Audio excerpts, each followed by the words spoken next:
Ya, Assalamualaikum warahmatullahi wabarakatuh. Selamat siang untuk sahabat Orkes Kalibaru.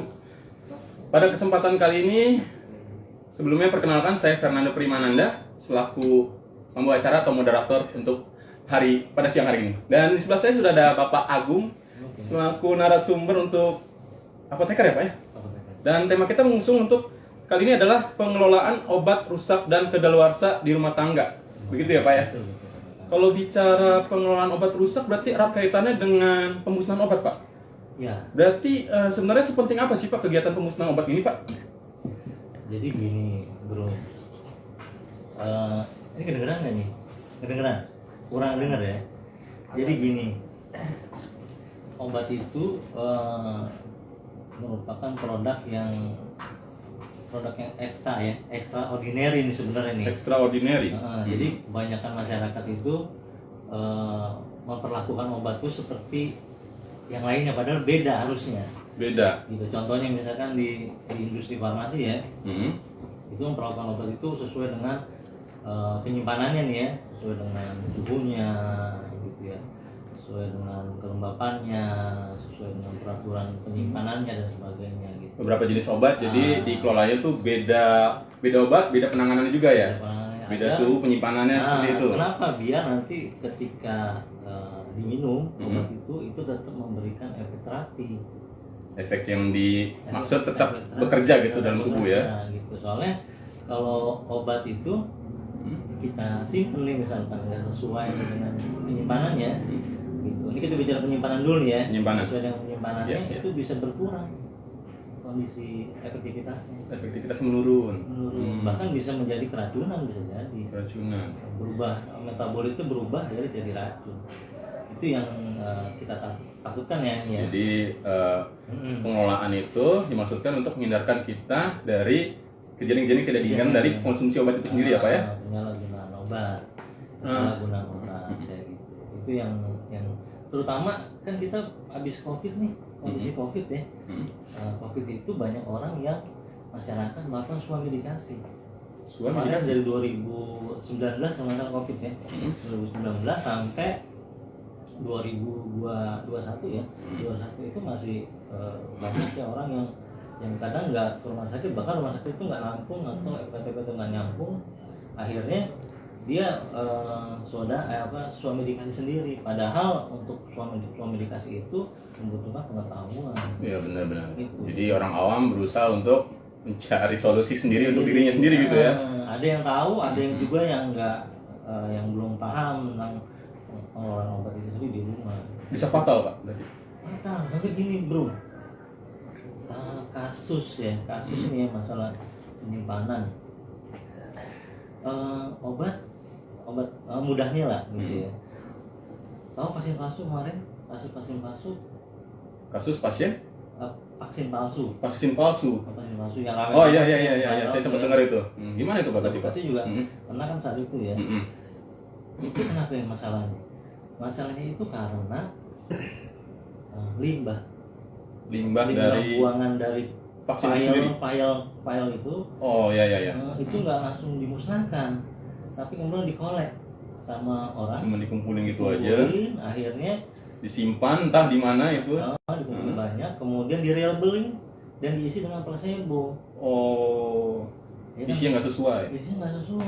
Pemalsuan Itu obat. gara-gara kita tidak melakukan pemusnahan yang benar ya terhadap obat. Jadi itu jadi alasan juga kegiatan ini kenapa perlu dilakukan berarti ya Pak ya? Dulu nih ya, kita cerita zaman dulu nih. Oh zaman sekarang berarti cerita sekarang Pak? Iya benar. Kalau cerita sekarang jangan sekarang berarti. Cerita sekarang. Ya, ini karena saya di Puskes ya, dulu pernah di bagian pengawasan. Cuma ceritanya ini bukan pengolahan di rumah tangga nih kan. Karena sekarang di rumah tangga KTP, kita agak belok dikit lah ya. Jadi bro, sering ada orang yang datang ke rumah bro, minta kopi. ada yang minta. Oke. Ada yang minta nih kopi. Datang ke rumah itu nanyain, ada nggak obat-obat yang yang sisa? Obat sisa Obat sisa nih. Obat sisa yang nggak dipakai nih. itu diminta dibayarin, bahkan ya dibayarin. Jadi tujuannya ke rumah cuma buat minta obat sisa dan masuk dibayarin. dibayarin, namanya mereka ntar diakalin gitu. Ada pengepulnya ada pengepul dikumpulin itu, kemudian udah kumpul semua, itu ada semacam praktek ya, praktek yang nggak benar itu di labeling ya, istilahnya di labeling, misalkan expired atau dihapus di apa dicetak lagi di print dengan tanggal yang baru. Padahal ini itu kejadian loh ada beberapa kontainer gitu ya yang kita temukan saat itu ya, itu beberapa kontainer yang isinya obat-obat udah bekas tapi di labeling lagi gitu. Pemalsuan. Jatuhnya jadi pemalsuan jatuhnya. Tapi itu kan udah bahaya. Bahaya banget. Mutunya nggak bisa dijamin. Iya, benar. Mutunya nggak bisa dijamin. Artinya kalau mutu terjamin itu kan dalam obat ini, mutu terjamin itu produksinya dijamin, distribusinya juga harus terjamin. Gitu. Artinya yang benar-benar yang diberikan izin memproduksi, yang diberikan izin untuk yang distribusikan itu. Yang punya izin itu sendiri apa Pak? BPOM atau apa kalau obat itu sendiri? Kalau yang produksi BPOM ya. BPOM. Kemudian berarti mereka itu produksi tanpa pengetahuan BPOM juga. Pastinya. Tidak terdaftar, tidak terdata. Ya. Ini kalau kita bicara yang tadi ya sampai sejauh itu. Tapi kalau kita bicara lain misalnya kayak lingkungan juga pengaruh. Kita buang sembarangan ya. Itu kan rata-rata kalau obat itu rata-rata asam lemah, basa lemah ya. Jadi kalau terutama apalagi kalau antibiotik nih, yang benar antibiotik bahaya nih buat lingkungan nih, mungkin kalau teman-teman casing ya, teman-teman casing itu paham banget ya. Jadi kalau dibuang sembarang itu ya, itu antibiotik nih terutama ya, antibio ya, dia merusak ekosistemnya. Jadi bakteri yang baik, yang buruk pun ikut mati juga. Jadi ekosistemnya rusak itu. Itu kalau kita bicara obat, belum kalau alat kesehatan yang memang sampah medis dibuang sembarangan akhirnya jadi penularan. Itu yang bahaya. Kalau obat sendiri mungkin keasaman tanah berubah. Tingkat keasaman tanah ya, dampaknya ke sana ya. Kalau kita bicara gimana sih keselamatan lingkungan kita, ya kita coba dari rumah tangga tentunya. Istilahnya tidak go green lah ya. Ini kalau kita bicara tadi ya, sederhana ya. Nanti kita bicara medis ya. Berarti kalau untuk tata cara pemusnahan obatnya sendiri Pak, ini itu tadi kan yang Bapak bilang untuk antibiotik sendiri kan itu ada langkah-langkah yang tepatnya berbeda dengan obat-obat lainnya. Itu langkah-langkah pemusnahan obat kedaluarsa di rumah tangga nih, yang tepat itu seperti apa? Karena saya pribadi pun orang awam nih, nggak tahu caranya musnahin gimana. Karena jujur dulu juga main buang-buang gitu aja gitu kan, nggak tahu caranya. Padahal udah kedaluarsa ya udah main buang gitu aja di tempat sampah atau gimana. Bapak main buang, berarti main-main buangnya nih Pak. Plastikin sih Pak, plastikin, bener. baru buang maksudnya gitu. Iya memang ini kita sudah mulai konsen ya. Konsen artinya saya bilang tadi merujuk ke sebelumnya bahwa banyak ditemukan data ya di Riskesdas juga 2018. Terus kemarin saya juga searching bahwa memang penyimpanan nggak baik. Ya, artinya kalau penyimpanan nggak baik itu artinya ada obat yang sisa. Obat yang sisa sebenarnya kalau kita merujuk dari pengobatan rasional, itu kan kalau dokter beli kasih dua kemudian pasien habis itu rasional bro. Ya kan dikasih dua di rumah kosong itu rasional. Tapi kalau misalkan dikasih dua ternyata sisanya satu, berarti ada satu yang nggak dimakan, ya kan? Gitu. Makanya ini tantangan banget nih bagi orang farmasi dan dokter ya. Pertama dokter itu harus benar mengikuti clinical pathway-nya sesuai. Kemudian kalau farmasi harus benar-benar rasional ya, rasional untuk mengobati. Makanya kita screening resep gitu, telah resep itu biar apa? Biar nggak ada duplikasi dan sebagainya. Biar apa juga? Biar nggak ada sisa nanti di rumah tangga. Gitu. Kalau ada sisa tadi bilang ya, itu kalau bicara kita misalkan FKTP ngasih dua, sisanya satu, itu masih mending bro, masih satu. Yang parah lagi kalau kita ngasih dua, sisanya dua. Masih ada di rumah, berarti nggak dimakan, nggak dikonsumsi berarti. Nggak dikonsumsi berarti kan apa nih? Berarti apa dia takut apa sebagainya, atau mungkin edukasinya belum gitu kan? Yang lebih parah lagi kalau kita kasih dua, di rumah ada tiga. Artinya itu kayaknya dia dagang deh pakai. Artinya dibeli di luar lagi. Iya benar. Ini kan obat tersimpan loh, bukan obat tersimpan loh. Ini kan bahaya loh obat tersimpan. Sedangkan obat itu kalau kita bicara obat keras, obat bebas terbatas gitu, obat sebenarnya oke lah disimpan sebagai pertolongan pertama. ya. Tapi kalau obat keras ini kan perlu resep dokter, artinya perlu pemantauan dokter. Bicara tentang obat keras berarti simbolnya apa Pak, warnanya kalau obat keras biasanya? Itu K, Pak. K. Warna? Warna merah. Merah. Sehingga saya masih merah nih ya. Merah ya. K keras nih ya. Jadi, Karena keras ya. kalau ada di rumah gitu ya, tadi bisa nyatakan bahwa besar juga nih, hampir 30% data obat keras yang ada di rumah tangga itu. Berarti kan obat itu nggak bisa digunakan kecuali dengan instruksi dokter. Betul. Artinya apa? Dia mengendap. Mengendap artinya jadi waste, sampah. Nah, kita jadi sampah itu bagaimana tadi pengolahannya Yeah, kan gitu. Nah, pengolahannya sekarang kalau kita tanya ya. Makanya saya juga nge-share kan tadi, ada beberapa nge-share. Mudah-mudahan teman-teman pada ngisi ya, karena kita juga pengen tahu pengetahuan ini. Mudah-mudahan ngisi ya. Saya aminin aja deh. Gitu ya, kalau kita lihat dia misalkan cara pemusnahannya, jangan kan kita mau musnahin ya, mau gunainnya takut bro. Iya. Itu yang pertama tuh ya. Mau gunain, lu musnahinnya gimana nih? Orang kita udah beli kita mau musnahin, itu juga jadi masalah. Udah kita beli kita musnahin, oh sayang nih. Iya. Sayang apa kasih teman aja nih, padahal kan obat keras. Jadi campuran gitu kan. Nah, kan gitu kan. Yang baik sih jadi campuran ya, jangan ditiru pokoknya teman-teman. Obat-obat yang udah dibeli jangan dijadiin campuran, jangan. Kalau sudah expire gimana kan gitu kan jadi masalah lagi. Iya, benar. Kan gitu. Nah, musnahnya gimana? Sebenarnya bisa dimusnahkan di rumah tangga. Asalkan dia tahu prosedurnya. Yang kedua, itu jumlahnya nggak banyak. Jumlahnya nggak banyak. Oke. Gitu. Jadi kalau misalkan jumlahnya nggak banyak itu ya bisa ditangani lah. Ya. Kalau jumlahnya banyak, baiknya memang saran saya nih, misalnya kita ya, teman-teman juga apoteker, baiknya memang di puskesmas itu juga ada sarana untuk komunikasi antara masyarakat ya dengan FKTP ini, puskesmas ini, untuk bisa menerima ya, obat masyarakat yang punya obat-obat yang sudah kadaluarsa rusak untuk bisa dimusnahkan di FKTP. Karena di apa? Karena di puskes itu sudah ada IPAL-nya. Puskes ada IPAL. Karena ya. ujung-ujungnya akan dibuang di IPAL. Gitu. Sedangkan kalau di rumah kan enggak ya. Jadi dibuang tetap aja di saluran walaupun dengan konsentrat yang sudah dicairkan kayak gitu. Tapi kan lebih aman sebenarnya adalah di puskesmas atau di sarana Posyankes ya. Dulu ada program drop box di apotek ya. Tapi apotek itu kan private sektor ya. Artinya nah ini pihak swasta gitu, dan nggak ada interaksi, jarang, kecuali interaksi kebutuhan kan.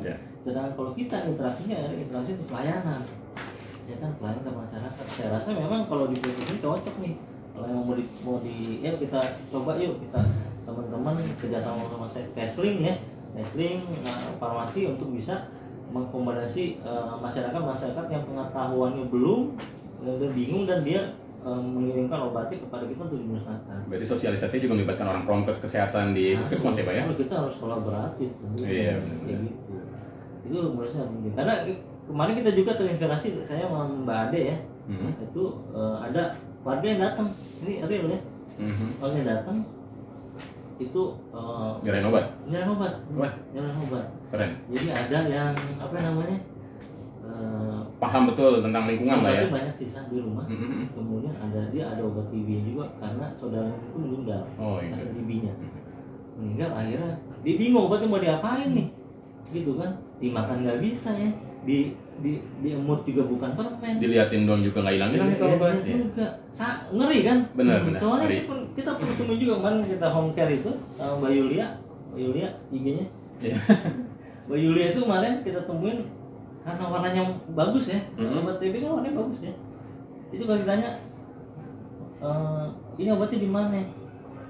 Oh disimpan. Terus disimpan. Ada satu lagi bilang, obatnya di main anaknya, mungkin karena warnanya bagus gitu kan. Iya. Nah, sampai ketelan kan Pak tapi? Enggak, tapi kan kita ngeri juga kan. Ngeri sih, iya benar. Tangannya bekas obat, kalau yang ngemut atau makan tangannya sendiri gitu. Makanya kalau yang skala kecil bisa dilakukan ya, skala kecil. Tapi kalau misalnya punya banyak nih ya, itu bisa juga menurut saya diserahkan ke puskesmas. Jangan diserahkan ke orang yang tidak berwenang, bisa disalahgunakan. Saya bilang tadi kasus yang tadi itu itu yang berbahaya gitu. Jadi cara musnahnya gimana tuh? Sederhana. Cara musnahnya kalau untuk tablet ya dia digerus kemudian dicampur dengan tanah atau apa gitu ya, yang membuat dia sudah tidak berbentuk lagi, yang tidak bisa diproses lagi ya. Untuk tablet ya digerus, untuk masalah padat atau sempurna digerus, dicampur dengan tanah atau dicampur dengan zat apapun gitu yang tidak bisa direproses lagi, kemudian dibuang di sampah. Dibuang di sampah. Nah kalau sirup dicairkan aja, Dilarutkan dalam air. Dilarutkan di enceran atau penceran, ya, biar dia tidak terlalu tinggi konsentratnya, kemudian bisa dibuang di saluran air. Tapi itu jangan dikotori air agar konsentratnya tidak tinggi dan tidak mempengaruhi. Airnya air putih biasa aja kan Pak? Bukan air sirup kan? Bukan. Air putih ya? Belum Oke, air itu putih belum kan? ada sirup bro. Iya, iya. Tapi kalau sirup juga takutnya bukan dibuang malah dingin Alkes lagi ya juga Pak? bahaya nih bro, alkes itu terutama nih. Iya. Ini ngeri juga nih alkes kalau udah sembarang buang ya, ke jarum suntik ya. Itu kadang-kadang suka diminta anak-anak, bener nggak? Bener. Bener, buat main dokteran loh. Ya, Masalah ya, ini ya. loh. Padahal itu ada. Pet gitu ya, bro. Di jarumnya kan? Nggak salah sih dia mau jadi dokter, tapi kan kalau dia ngambil salah dari limbah, gimana coba?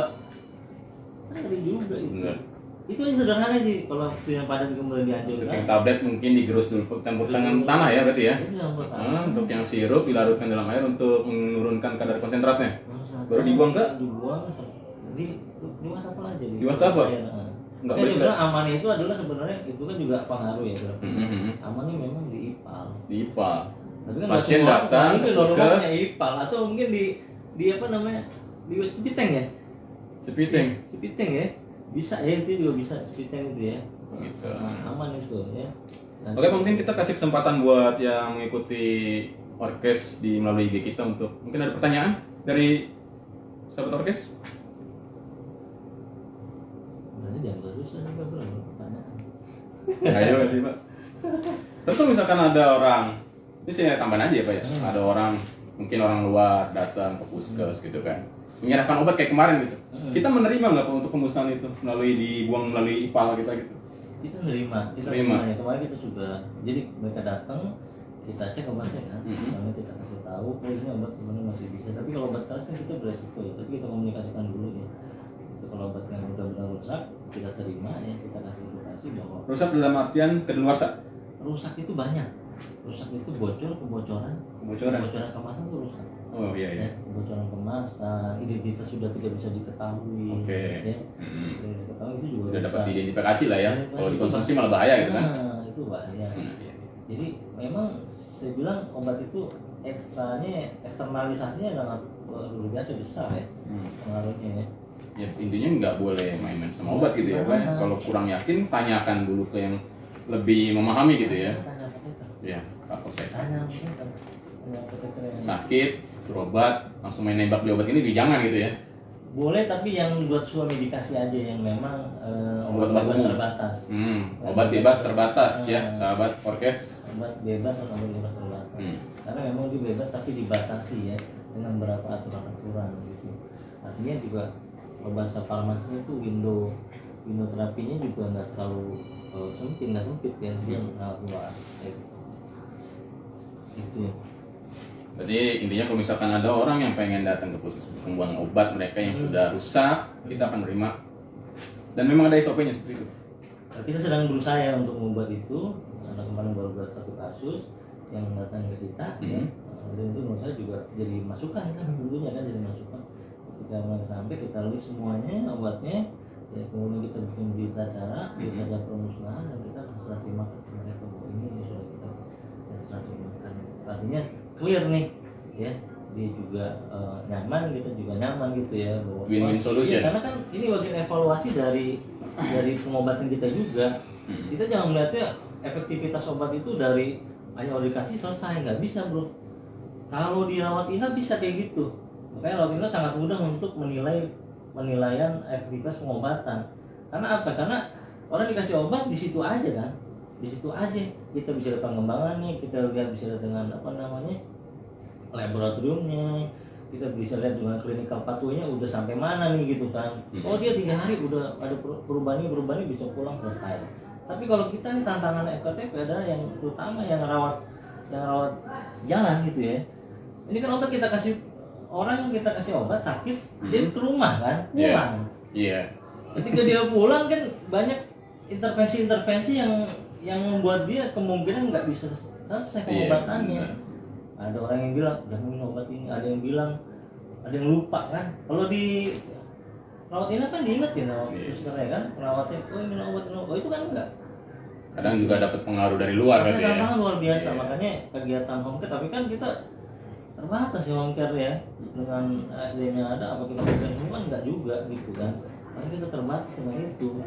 Jadi dia tantangan banget, makanya mengevaluasi efektivitas pengobatan rawat jalan itu agak susah gitu. Tadi gitu ya, makanya ada program pemantauan obat, ada home care, itu bagian dari untuk itu. Ada posyandu ya, posbindu, itu bagian dari itu sebenarnya untuk memantau itu.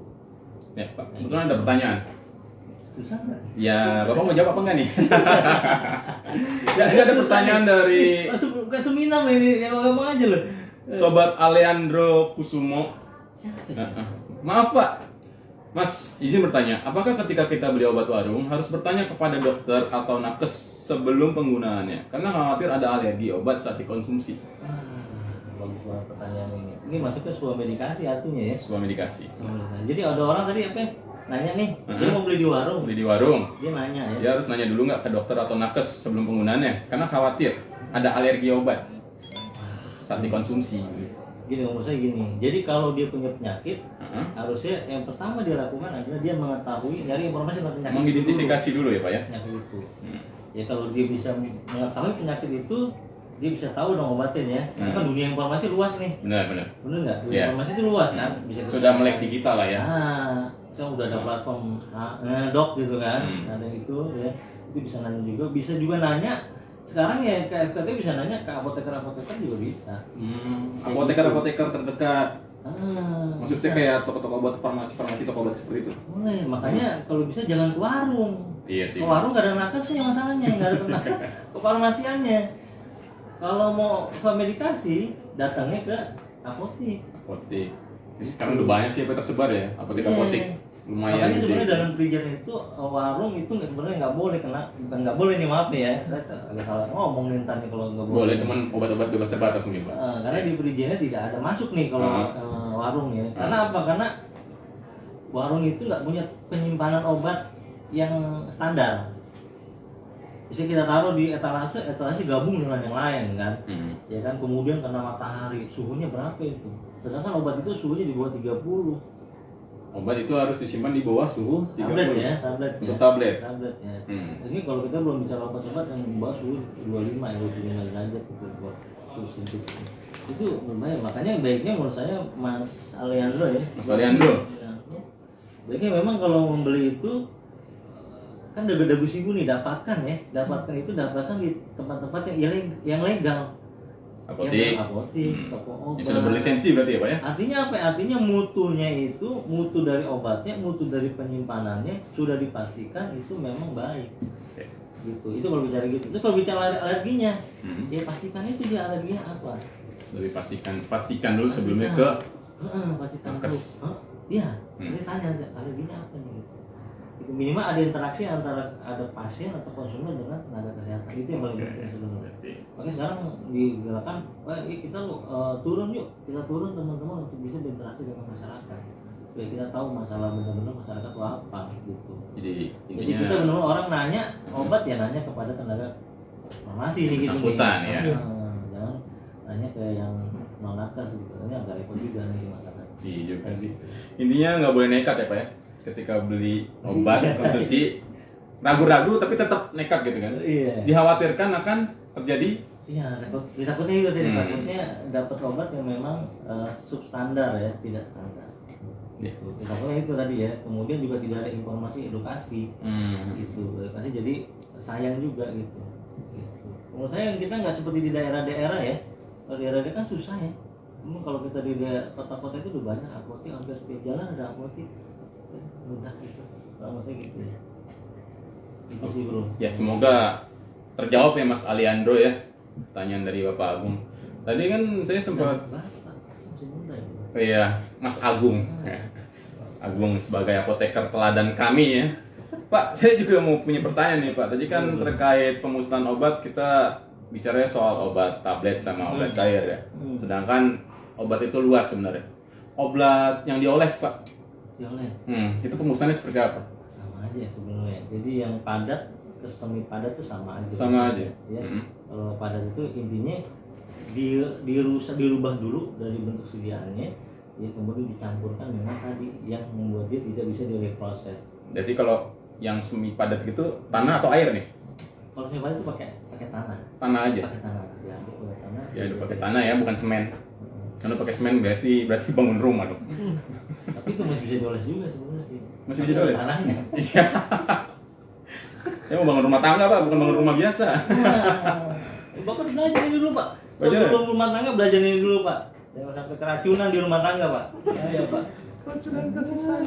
Dari Ajoy, mau bertanya dong Bapak Agung. Oke silakan aja, langsung aja pertanyaannya. Belum sih Pak, Oh, baru belum. izin dulu dia izin dulu. Dari Bang Jadi- Danang. Hmm? Dari Bang Danang. Dari Bang Danang. Nggak masuk pertanyaannya. Bacain aja. Ada pertanyaan Ada pertanyaan? Pertanyaan dari Bang Danang, tolong. Izin Pak Agung mau bertanya, pertanyaan dari Mas Danang.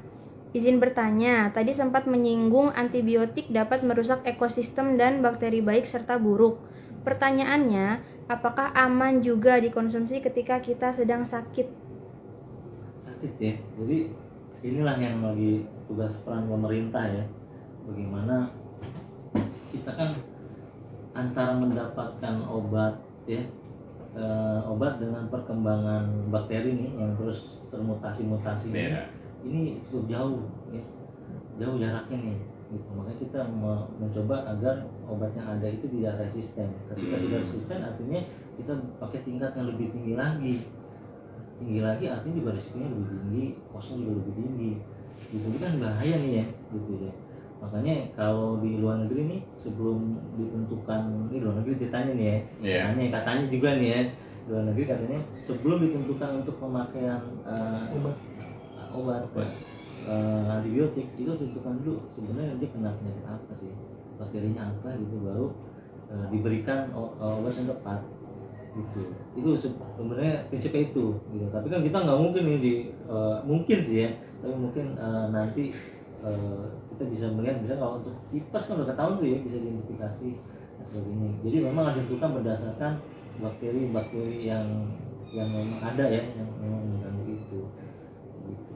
Itu yang menjadi concern kita, biar kalau semuanya ditimpain ya dengan tadi bakteri itu antibiotik, maka di tubuh kita yang baik-baik juga kena juga gitu. Akan merusak Sama bakteri baik dalam tubuh. pengobatan kanker juga sama kan, kanker juga gitu, sel-sel yang baik kena juga gitu.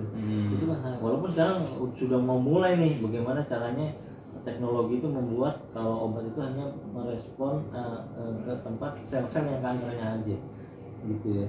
Itu kan keren banget ya, ibaratnya satu nembakin ke kena ke sasaran langsung. Sasarannya betul. Itu yang sedang kita terus Dikembangkan ya. teknologi dan ilmu pengetahuan gitu. Tapi di tingkat kita yang sangat sederhana di masyarakat, ya jangan sedikit pakai antibiotik gitu. Jadi memang Karena penggunaan juga nggak sembarang berarti iya, antibiotik ya intinya ya. Iya, harus dengan dokter ya, Harus dokter resep yang dokter. menentukan nih. Menentukan. Tidak boleh nekat gitu ya. Pak. Gitu. Makanya nih agak risau juga kalau lihat dari data itu, kok obatnya banyak nih. Banyak ini karena memang dia sisa karena pengobatan, atau banyak itu karena bisa dibeli. Nah ini kan bahaya nih. Antibiotik sebenarnya bisa dibeli sembarang.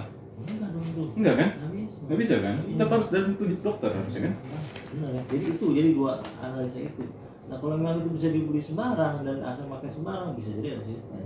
Resisten. Makanya itu yang bahaya, yang menurut saya yang perlu kita waspadai dari semua peran gitu ya. Dan juga teman-teman apoteker juga terus mendukung ini nih, bukan hanya bicara tadi di depan aja nih, di hulu nih bicara kita nih obat rasional ya, kemudian di screening ya, tapi kita bicara juga di hilir nih, hilir obatnya dipakai enggak nih gitu kan. Terus kemudian pas informasi edukasinya itu mulai dari labelnya itu mendukung nggak untuk bagaimana obat itu tetap rasional di rumah.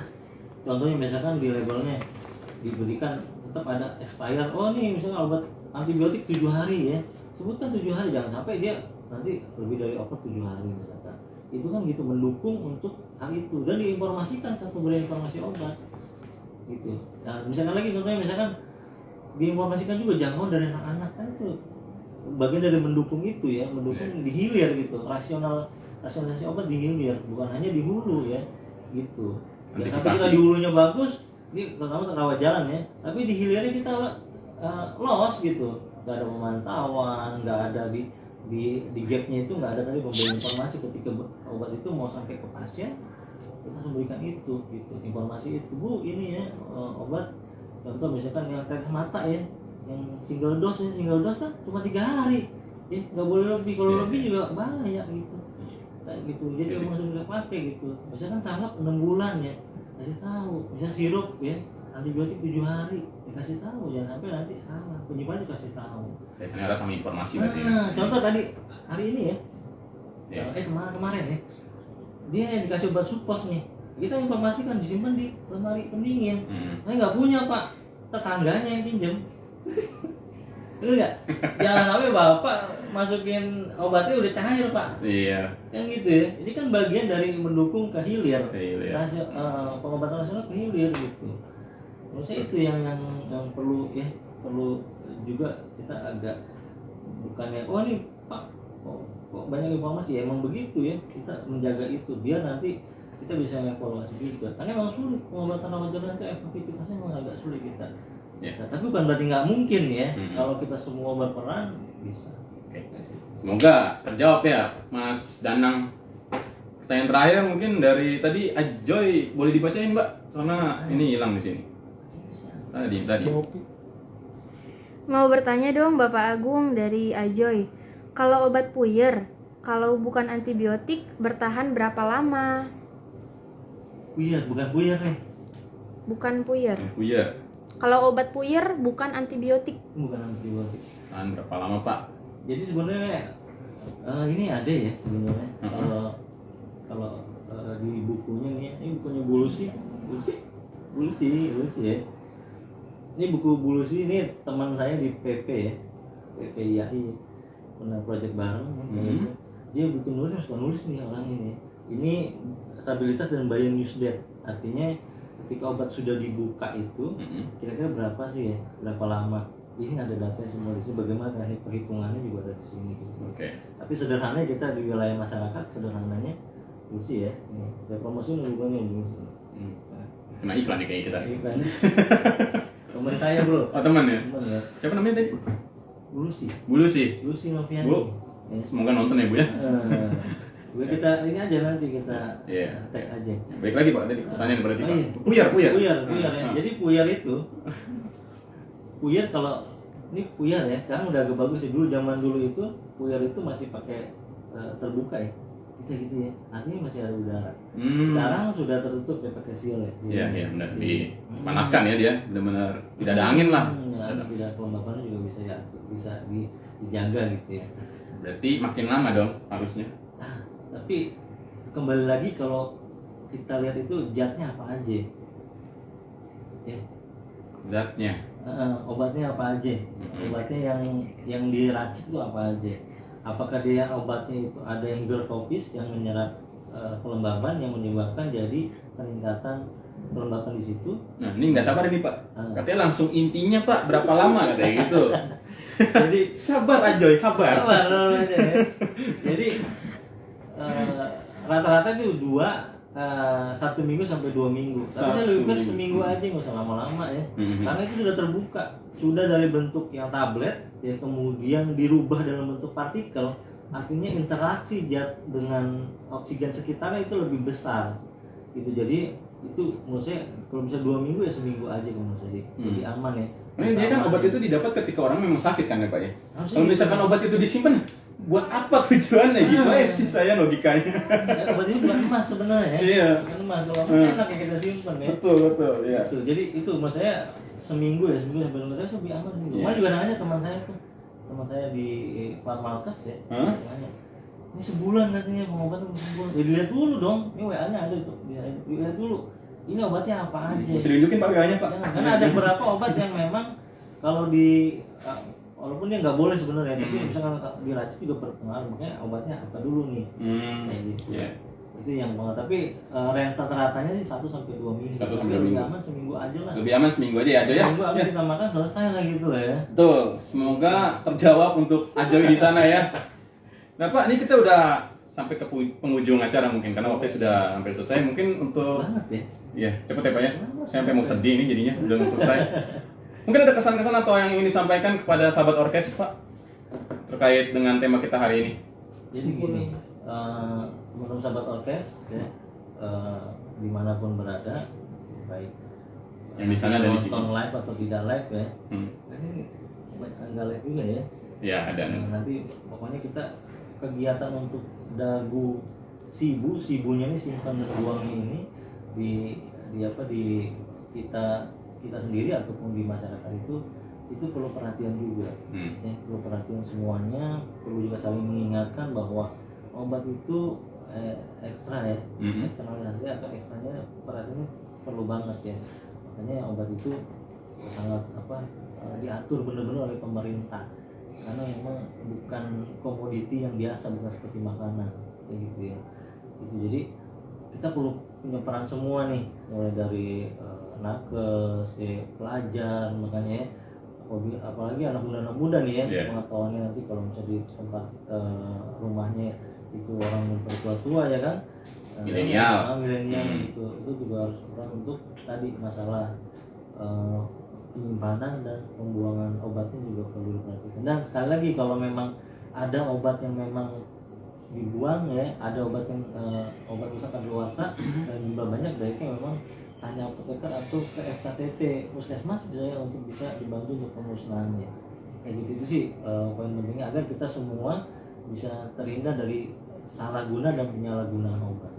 Itu sih bro. Itu ya berarti. Itu aja bro. Berarti ya terima kasih banyak nih Pak untuk ilmunya yang mau sharing kita. Dikit sih banyak. Kalau banyak kelamaan juga Pak kita katakan ya. Ya mungkin sampai di sini ya sahabat orkes ya. Mungkin kalau ada kesalahan kata dari kami akan maaf yang sebesar-besarnya. Saya Fernando Primananda dan juga saya mohon undur diri, sampai bertemu dan berjumpa di lain kesempatan. See you next time in the next video. Assalamualaikum.